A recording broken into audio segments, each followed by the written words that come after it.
देखाइन्छ है त। जस्तै मानौँ यो क्लाइन्ट भयो हाम्रो हो। अब यो हामीले रेस्टमा हाल्न देख्यौँ नि होइन कसरी युज हुन्छ। सिजरलाई अब साइडमा राखेर काइयोले पर्ने होइन, यसलाई टक्क यत्तिकै राख्ने, टक्क काइयो लियो, काइयो पनि सकेसम्म हार्ड युज गर्ने है। हार्ड युज गऱ्यो भने सजिलो पनि हुन्छ, लेख्दाखेरि पनि हार्डै लिने। अब के गर्ने त, ठ्याक्क अब मानौँ हामीले थोरै अब क्लाइन्टले हामीलाई फुल हल्का हल्का घटाइदिनु न, लामे भन्छ हल्का घटाइदिनु नै भन्यो भने के गर्ने त, ठ्याक्क सिधा ल्यायो अनि 0 डिग्रीमा चप। यो भनेको हाम्रो फुल लेन्थ घटाउनलाई भयो हो।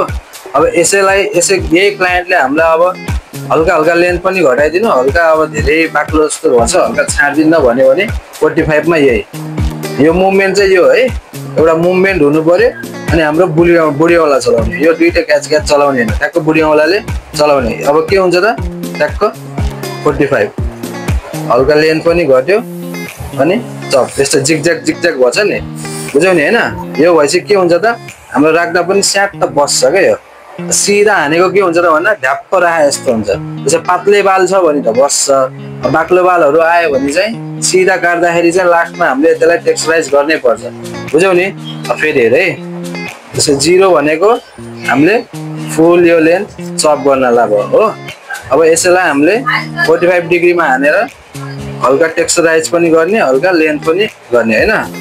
अब हेर है, ठ्याक्क 45 के त, ट्याक ट्याक ट्याक ट्याक ट्याक, यो मुभमेन्ट हुनु पर्यो क्या, बुझ्यौ। यहीँ आएर ए गर्ने होइन, फेरि ट्याक्क यो मुभमेन्टमा आउँदा खोलेर आउने, जाँदा चाहिँ लक गर्दै जाने।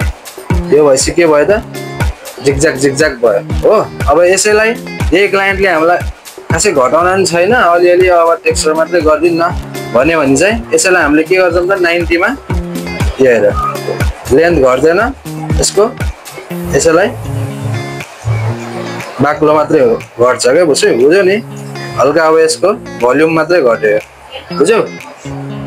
जस्तै हामीले 0 ले के गर्छौँ अरे फुल लेन्थ घटाइन्छौँ होइन, 45 ले हल्का टेक्सचर गर्छौँ हो, 90 ले भोल्युम मात्रै घटाउने, बुझ्यौ नि।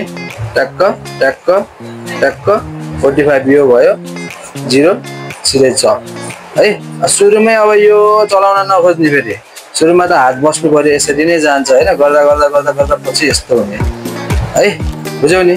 छ्याक्क छौ नि।